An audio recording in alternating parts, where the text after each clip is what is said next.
for further directions. Now, sleuths from the Department of Criminal Investigations have today raided the offices of the Kenya Tea Development Agency, KTDA, where until this hour they are ransacking the offices. Our reporter David Mudhoka left the scene a few moments ago and now reports.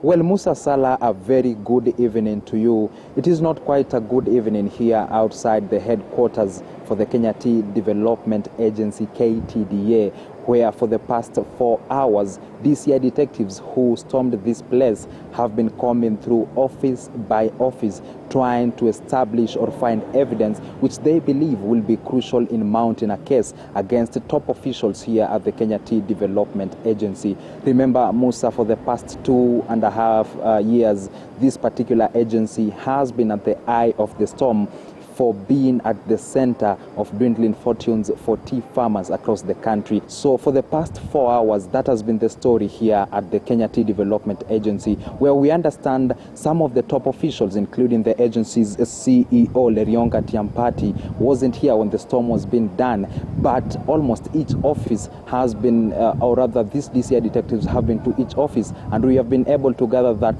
they actually had to break in to the CEO's office.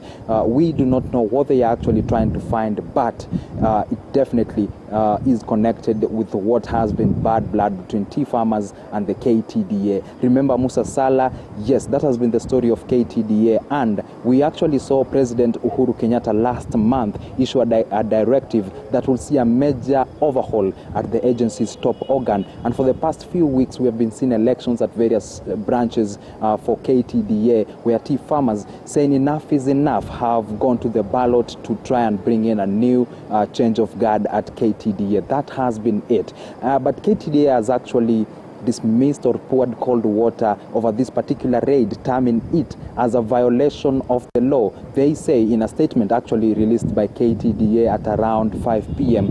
that this raid comes at a time when there was a court order issued by the High Court barring such a particular activity happening here. But DCI detectives came with another court order, this time from the magistrate court, issuing them or granting them access to do a search around various offices here. So KTDA insists there's no way that a magistrate court order comes ahead that of the High Court, and that indeed that is contempt of court. No arrests have been made yet, but we understand that these particular detectives are not in a race against, or rather are not in any race against time.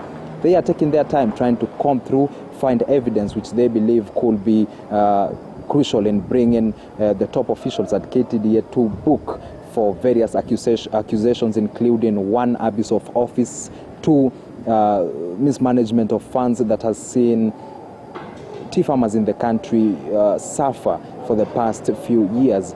That is it, Musa Salah. On behalf of my camera person, Noreen Mombi, I am David Mudhoka.